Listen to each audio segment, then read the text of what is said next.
लक्ष्मी नरसिंह कथा। प्राचीन सत्ययुग की बात है। दैत्यराज हिरण्यकशिपु ने कठोर तप करके ब्रह्मा से अद्भुत वरदान प्राप्त किया। वरदान के प्रभाव से वह अत्यंत बलशाली हो गया और तीनों लोकों पर उसका अधिकार हो गया। देवता, ऋषि और मनुष्य सभी उसके भय से कांपते थे। उसके अहंकार की सीमा न रही। उसने स्वयं को ही ईश्वर घोषित कर दिया और सबको अपनी पूजा करने का आदेश दिया।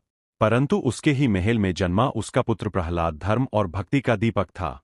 बालक प्रहलाद का हृदय भगवान विष्णु के चरणों में समर्पित था। वह हर समय नारायण नारायण का जाप करता रहता। पिता ने उसे समझाया, धमकाया, डराया, पर प्रहलाद अडिग रहा। हिरण्यकशिपु क्रोध से भर उठा। उसने अपने पुत्र को मारने के अनेक प्रयास किए। विष दिया गया, हाथियों से कुचलवाने का प्रयास हुआ, पर्वत से गिराया गया, अग्नि में बैठाया गया, किंतु हर बार विष्णु की कृपा से प्रहलाद सुरक्षित बच गया। संसार ने देखा कि सच्ची भक्ति के आगे अत्याचार टिक नहीं सकता। एक दिन क्रोधित होकर हिरण्यकशिपु ने प्रहलाद से पूछा, तू जिस नारायण को पूजता है, क्या वह हर जगह है? प्रहलाद ने शांत स्वर में उत्तर दिया, हाँ पिता, प्रभु कण-कण में है।